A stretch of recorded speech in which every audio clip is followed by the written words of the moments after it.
Whenever we use heat in reactions, heat involves either the loss of carbon dioxide or the loss of water. Let's start with the first case, to lose carbon dioxide. So in order to lose CO2, carbon dioxide, you would need to have two carbonyls, and both carbonyls need to be separated by one carbon only. One of the carbonyls need to be a carboxylic acid.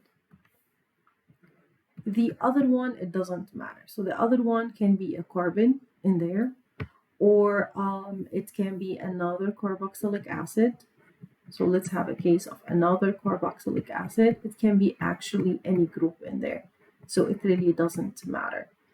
But you need to have two carbonyls, and these carbonyls, they need to be separated by one carbon, and one of the carbonyls need to be a carboxylic acid.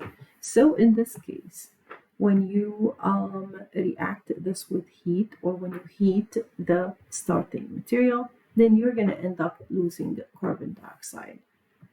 It's going to be only one carbon dioxide that will be lost. So let's say, for example, if you have two carboxylic acids in there, it doesn't matter. It's going to be just one carbon dioxide that will be lost. So we're going to lose always one carbon dioxide every time we do the heat, and that hydrogen will add to this carbon. So in the first example, I'll end up making a ketone. In the second example over here, the hydrogen is going to add to this carbon, so I'm going to end up making a carboxylic acid. Let's go ahead and have an example. So if I have over here this example with a carbonyl, I need to have the case of two carbonyls that are separated by one carbon only, not two carbons. If there's two carbons, then I cannot lose carbon dioxide. And one of the carbonyls is a carboxylic acid, then in this case, I'm going to go ahead and lose carbon dioxide, and my product is going to be a ketone. All I did over here is the leftover hydrogen, you simply added to the carbon. The second case of using heat is to lose water. When we apply heat, we can either lose carbon dioxide or we can lose water. We cannot lose both of them in there because each one has its own conditions. So in order to lose water, there are cases in there. The first case, we would need to have an acid and an alcohol. And those, they need to be separated by no more than 5 carbons.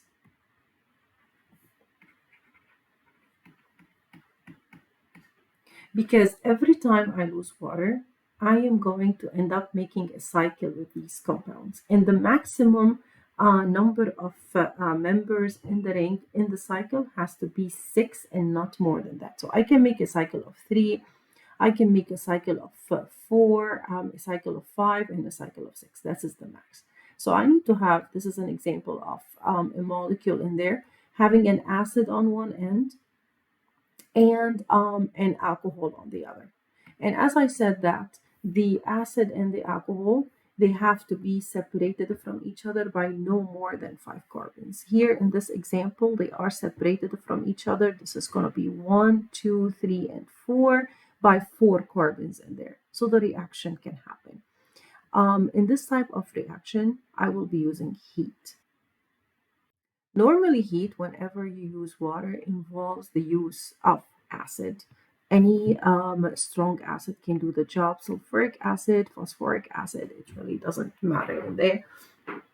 So in these types of reactions, what you are going to lose is the OH of the carboxylic acid and the hydrogen of the alcohol.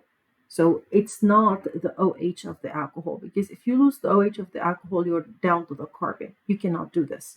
So you cannot break this bond over here. So you're going to lose the OH of the acid and the hydrogen of the alcohol, and then you're going to create a cycle. The best thing to do is to number your carbons and oxygen. It's oxygen over here. So you are going to number starting from the oxygen. It's going to be 1, 2, 3, 4, and 5. Okay, so here I'm forming a cycle of 5-membered rings. Go ahead and draw the cycle of 5-membered rings. On one of its carbons, go ahead and put an oxygen. It really doesn't matter where. Just go ahead and replace one of its carbons with the oxygen, and that is going to be number 1. And then start numbering in there in any direction you want, so that you can go ahead and put the substituents if there are any substituents in there. Well, on 5, what I have is a carbonyl. So we're going to go ahead and put a carbonyl. So in this case, my product is going to be a cyclic ester. The second case is to have 2 carboxylic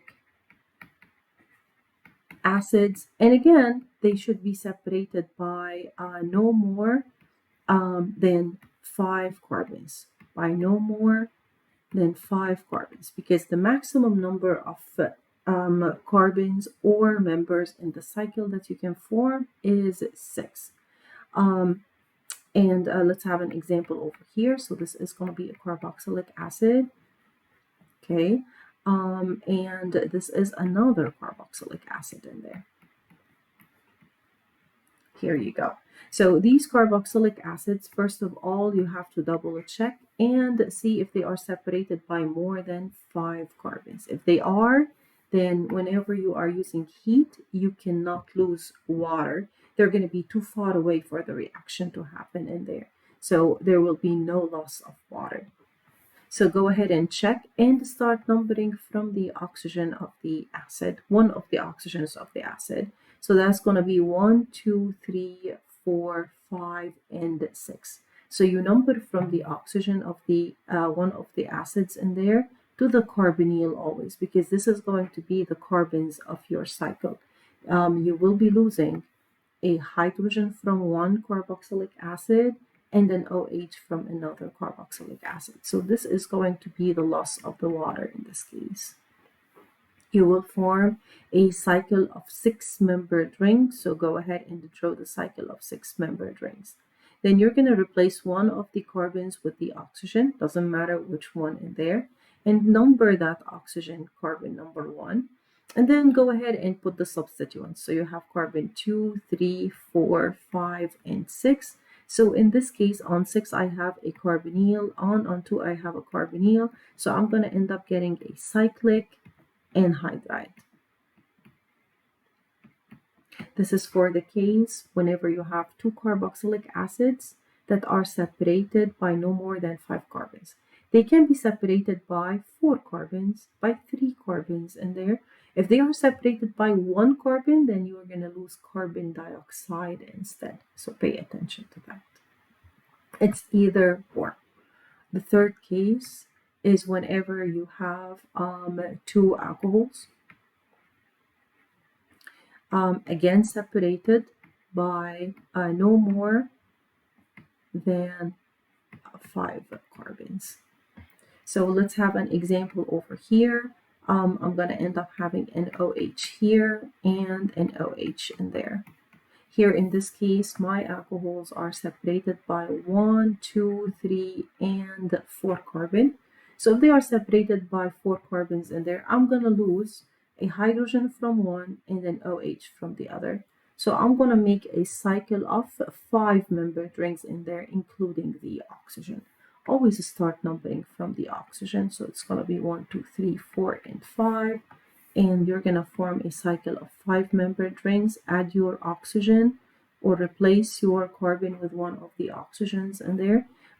Number your oxygens and carbons and see if you have any substituent in there. I won't, because I lost the water. This is heat and this is the losing of water. So here I'm forming a cyclic ether.